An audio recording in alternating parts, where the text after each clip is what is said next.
Arte contra el olvido. Un podcast para escuchar la voz del arte urbano que denuncia las heridas abiertas de la ciudad de Guadalajara. Arte contra el olvido. Un programa realizado por René de la Torre e Itzel Jimena Torres que te permitirá entender lo que hay detrás de las imágenes callejeras y lo que buscan provocar en quienes las miran.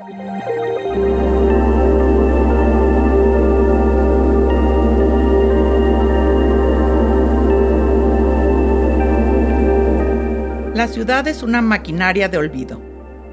Las heridas aún sin cerrar ni sanar se van borrando por el ajetreo propio de la ciudad, pero también por acciones gubernamentales que buscan silenciarlas para aparentar que aquí no pasa nada.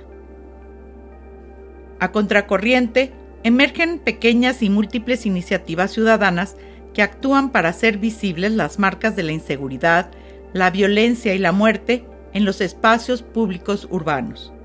Su mejor aliado es el arte, sea a través del muralismo, de la intervención de monumentos o del montaje estético. Esta acción comunicativa contribuye a mantener viva la memoria del sufrimiento y en alto la voz que clama por la justicia. En este podcast recuperamos estas iniciativas y las desmenuzamos para entender sus diferentes propósitos e impactos.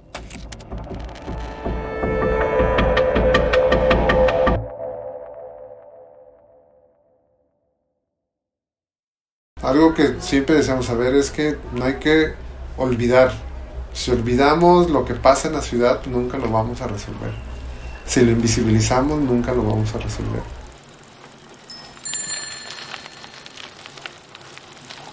Una bici blanca colocada en un poste de la calle es una iniciativa contra el olvido.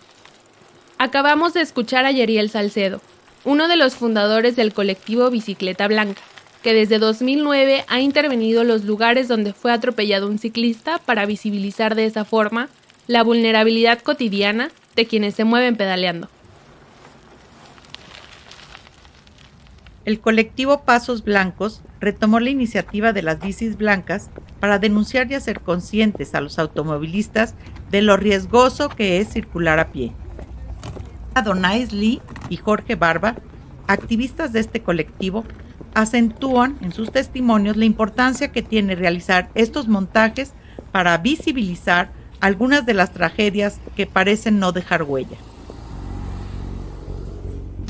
En agosto del 2020 fue cuando comenzamos con el colectivo e inicia con la primera acción que hacemos de colgar los zapatos blanco en el cruce de Mariano Otero y Avenida Plaza del Sol, después de que un auto atropella a un niño que estaba trabajando en la calle, en la intersección, y el niño es arrollado. Tuvimos como esa necesidad de poder visibilizarlo, porque hasta entonces, pues mucho de lo que se visibilizaba en estos temas era más enfocado al ciclista, y en cuanto al peatón no había nada. Es básicamente ese simbolismo que representa el que ahí una persona perdió la vida por el simple hecho, pues, de caminar por la ciudad, ¿no?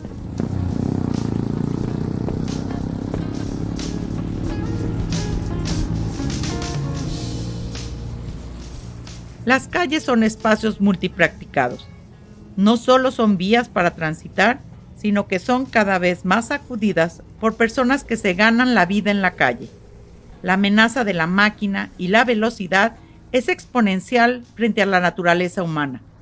Estas personas, por lo general, viven una condición de calle que los vuelve aún más anónimos y, por tanto, más vulnerables. Sobre todo los niños, que son los más indefensos en la cadena urbana.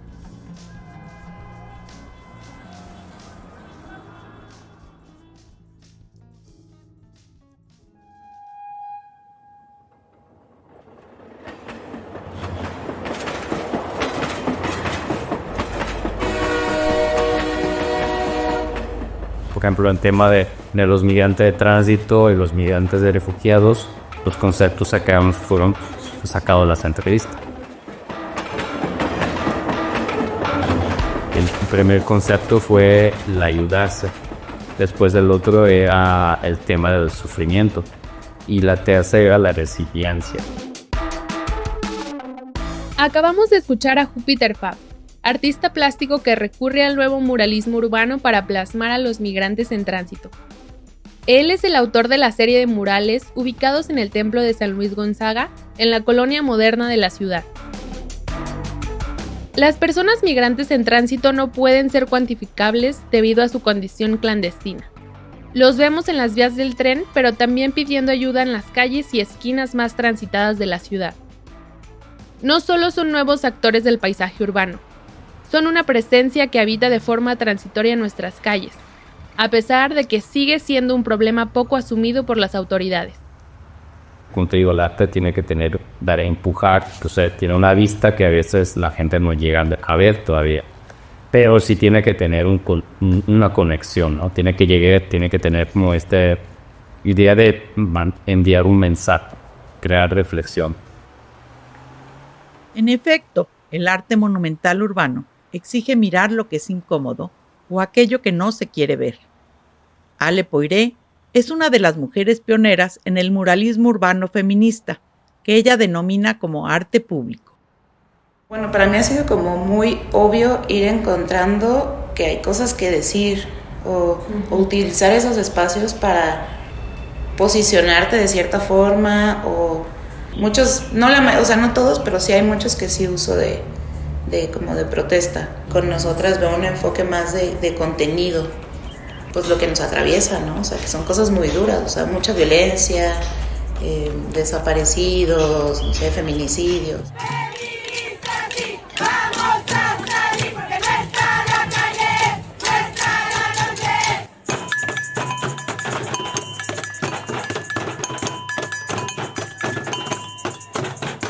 Cada vez más mujeres toman los sprays y las brochas para convertir los muros en manifiestos de la violencia de género que se vive en esta ciudad.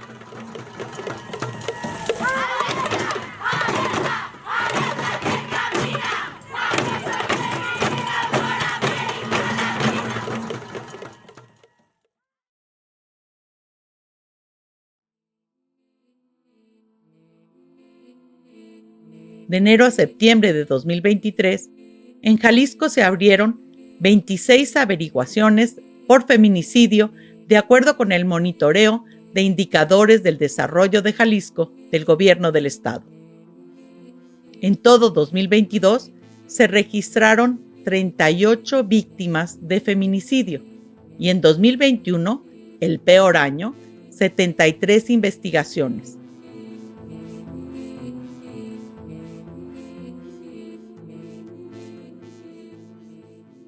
Estos son únicamente los casos de mujeres asesinadas en los que las autoridades han considerado pertinente investigar los hechos como feminicidio. Aunque dichas consideraciones dejan mucho que desear para las colectivas y asociaciones feministas, quienes denuncian que la situación no ha sido atendida con la urgencia que merece.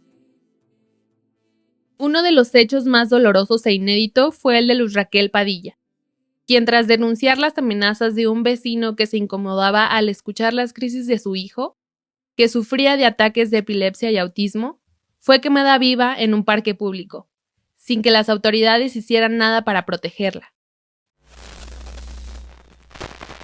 Una de las botellas de alcohol que aparecen ahí en la escena es una de las que fue vendidas a Luz Raquel. Un cuerpo ovalado, cerrado, con una línea fina, corta y hacia abajo, al final. Para determinar que corresponde al análisis, el estudio. La propia víctima pintó sus propias amenazas de muerte. Una de las botellas el trazo magistral es medio y la presunto responsable, que hoy fue dejado en libertad, Sergio N. El sospechoso fue exonerado, dejando este caso, igual que muchos de otras mujeres, sin hacer justicia. La indignación reunió a un grupo de mujeres artistas que con sus intervenciones urbanas mantienen en pie el recuerdo y el reclamo de este terrible caso de feminicidio. Una de ellas es Dulce Tiznado, quien coincidió con Luz Raquel en el trabajo altruista de asociaciones dedicadas al cuidado de niños con discapacidades. Todavía sentía así como la impotencia y ganas de que sepan, porque mucha gente empezó a creerse lo que los medios estaban manejando, y entonces una amiga me dice, a ver, haz algo honrando su nombre, y yo, bueno, pues hay que hacer un mural, y ya, pues yo te ayudo, pues bueno. Es lindo dejar plasmado un sentimiento o un mensaje. Sí, el de Luz Raquel sí era el abrazo eterno, yo así era mi sentir, como el abrazo eterno y todo lo que para ella significaba su hijo Bruno.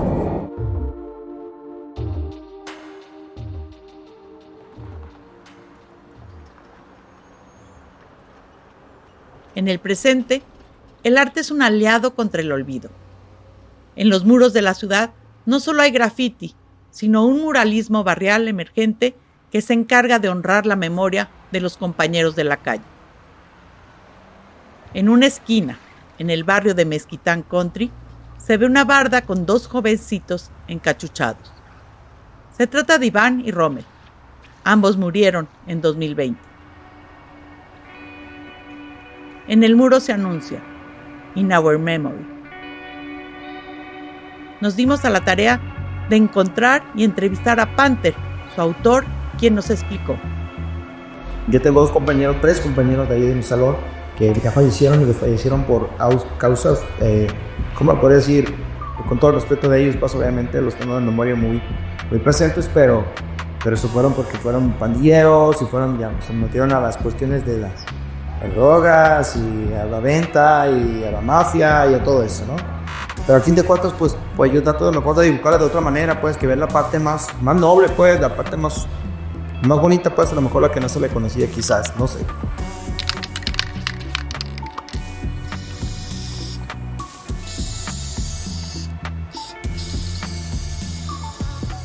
La vida en los barrios populares de la ciudad se ha recrudecido entre los jóvenes. Las pandillas se enfrentan entre sí, con la policía, pero también son presas de los grupos del crimen organizado, que velan por el territorio.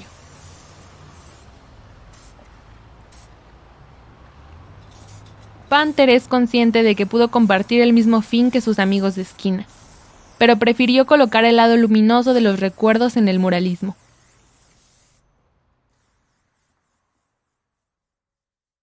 Además del muralismo, el arte se politiza en intervenciones en los monumentos más emblemáticos de la ciudad. Sin duda, la Rotonda de los Jaliscienses Ilustres es un sitio que administra la memoria oficial de la ciudad. El último morador de la Rotonda es Fray Antonio Alcalde, obra en bronce del escultor Alfredo López Casanova, quien incluyó mensajes encriptados para darle voz a las consignas de los movimientos en torno a las desapariciones forzadas.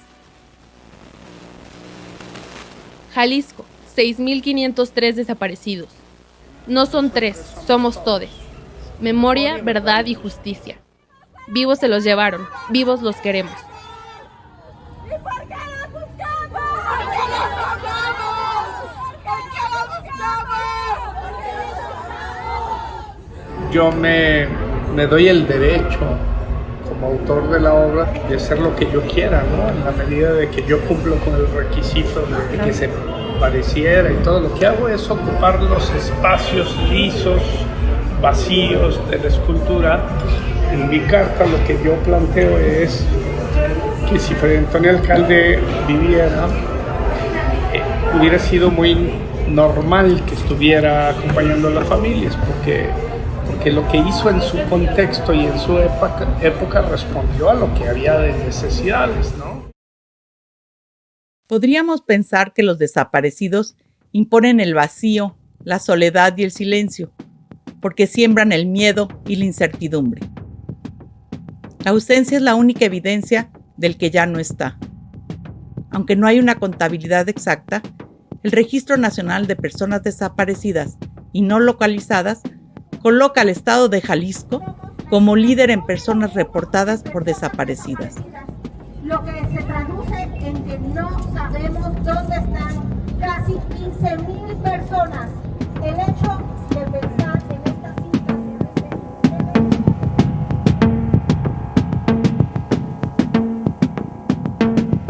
Guadalajara existen distintas iniciativas que agrupan a familiares de desaparecidos.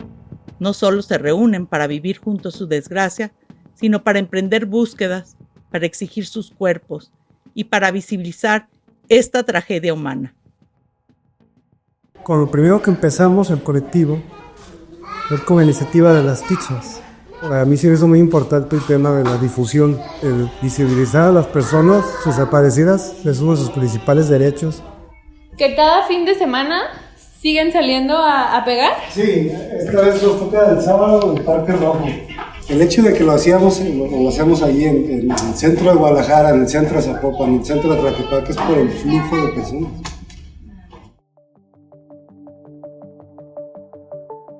A quien escuchamos fue a Héctor Flores. Su hijo es uno de los tantos desaparecidos. Se lo llevaron de su casa y nadie más supo de él. Héctor participa en su búsqueda y la de otros y otras jóvenes en el colectivo Luz de Esperanza conformado por los familiares.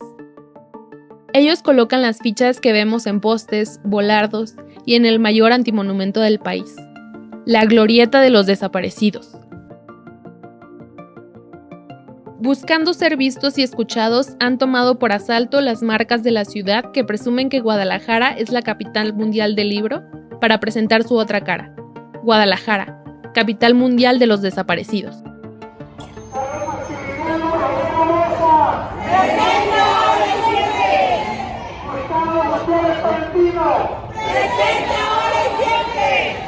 Luis Enrique Rodríguez Alvarado. Presente ahora y siempre. Adriana Barrera Montoya. Presente ahora y siempre.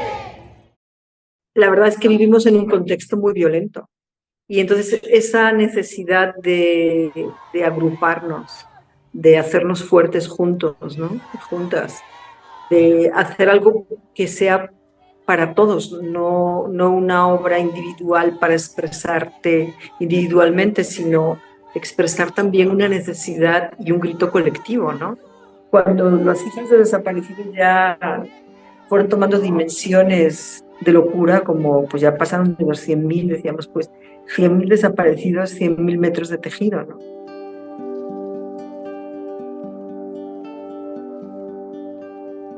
A quien acabamos de escuchar es a Isabel López. Ella es socióloga y activista social y forma parte de la colectiva Hilos. Llevan más de 4 años reuniéndose cada domingo por la mañana en el Parque Rojo. Ahí cualquier persona puede llegar y sumarse a tejer. Ponen sus dedos así como pincita y ahí les va la historia. Este es su futuro, este es su presente y este es su pasado. El futuro lo tienen que pasar por el presente. Entonces todo lo tejido es el pasado. Vamos a pasar el futuro por el presente y se convierte en pasado. Y así vamos a hacer estas cadenitas. ¿Quién lo quiere intentar? Lo que empezó como una iniciativa de un pequeño grupo de artistas, con el tiempo se convirtió en el soporte de la voz y la acción de diferentes colectivos de búsqueda de seres queridos desaparecidos.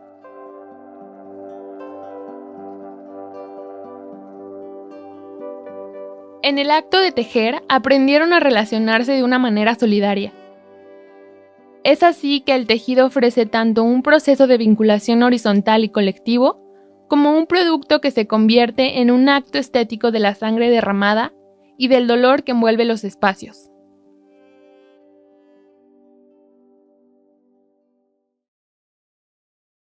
...26 de septiembre no se olvida... ...es de lucha combativo. En esta marcha nacional, en este símbolo más 43, tenemos que hacer una parada para mencionar y hacer el pase de lista de los 43 estudiantes que hoy nos siguen faltando. Los antimonumentos son instalaciones simbólicas que rescatan memorias suprimidas.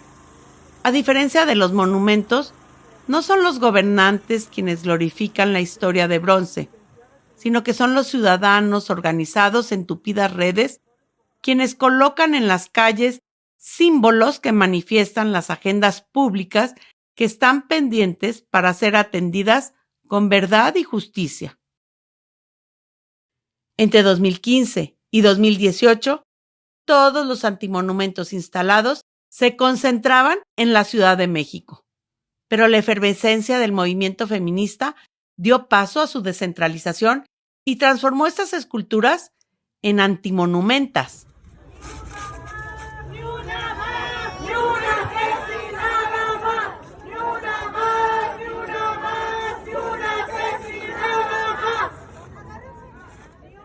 Desde Guadalajara, quien emprendió esta iniciativa fue Guadalupe Ramos Ponce, la activista feminista que ha acompañado a las familias de mujeres víctimas de feminicidio en Jalisco por muchos años.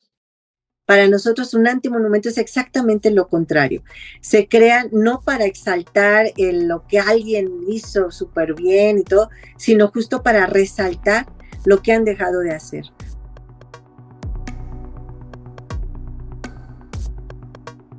Hasta el día de hoy, en Guadalajara se han montado 3 antimonumentos en las vías públicas. La primera fue la Antimonumenta, gestionada por Mujeres contra los Feminicidios. Y creo que ahí cobró sentido lo anti de los monumentos. Y por otro lado, decir que quienes estábamos allá acuerpando, estábamos acompañando a las familias, que ha sido también muy importante, ¿no? O sea, que nuestro acuerpamiento a la Antimonumenta era un símbolo de cómo acompañábamos a las familias. El segundo antimonumento instalado en Jalisco llegó, ni más ni menos, para recordar el halconazo tapatío. Una represión violenta por parte de la policía a quienes estaban manifestando por el asesinato extrajudicial de Giovanni López, que sucedió en el poblado vecino de Ixtlahuacán de los Membrillos. 5 de junio, día del halconazo tapatío, en el que aproximadamente 100 personas fueron desaparecidas de manera forzada por horas y torturadas en el interior de la Fiscalía del Estado de Jalisco, en su mayoría jóvenes. Y el tercero y más reciente fue el antimonumento Liga Comunista 23 de septiembre, instalado en 2023 en la plaza del barrio de San Andrés, en honor a la lucha y como constancia de las desapariciones y asesinatos a integrantes de esta organización guerrillera. Ante el panorama desesperanzador de las 15,000 desapariciones que hay en Jalisco y todo México como está, lo que podríamos hacer es un poco como dar un paso atrás y decir, ok, sí está muy jodido, pero ¿qué podemos, cómo podemos generar redes y puentes y no sentir que eres tú o yo contra el mundo?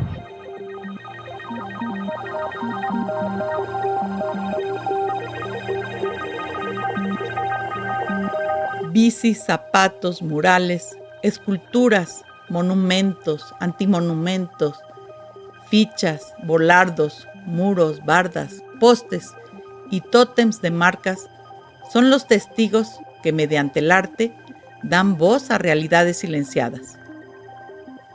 Estas iniciativas se niegan al olvido, haciendo de la imagen el instrumento que le da voz a una ciudadanía amordazada por las múltiples violencias e inseguridades que no se resisten a quedarse sin recuerdo ni sin esperanza. Las heridas de la ciudad de Guadalajara no podrán ser sanadas ocultándolas bajo la piel. No son cicatrices, son heridas abiertas que claman por una intervención justa y por políticas de prevención para evitar que el tejido social se gangrene.